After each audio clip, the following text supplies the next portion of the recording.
Hi friends, இன்றைக்கி நாங்கள் தூத்துக்குடியில் இருக்கிற முத்துநகர் பீச்சுக்கு தான் வந்திருக்கோம். ஜாலியாக தூத்துக்குடியில் இருக்கிற முத்துநகர் பீச்சுக்கு தான் வந்திருக்கோம். பாருங்கள் பீச்சை. தூத்துக்குடி பீச்சுக்கு வந்துட்டு என்ன சாப்பிட்டுருக்கோம்னா ஐஸ்கிரீம் வாங்கினோம். எல்லோரும் ஆளுக்கு ஒரு ஐஸ்கிரீம் வாங்கி சாப்பிட்டோம். நானும் என் ஃப்ரெண்டு ஜாலியாக என்ஜாய் பண்ணோம். கடலில் போய் பண்ணிட்டு ஐஸ்கிரீம்லாம் வாங்கி சாப்பிட்டோம். அதுக்கப்புறமா சுண்டல், அப்புறம் வேர்க்கடலை, அதுக்கப்புறம் பானிபூரி வாங்கலான் இருந்தோம். இது வந்து சுண்டல், அது வந்து வேர்க்கடலை, காலிஃப்ளவரும் வாங்கினோம். நல்லா சாப்பிட்டு முடிச்சிட்டோம். அந்தளவு நல்லா இல்லை, வாயில்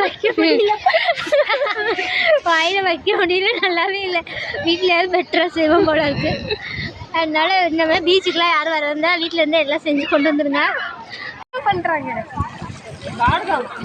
செப்பல் பேர் போட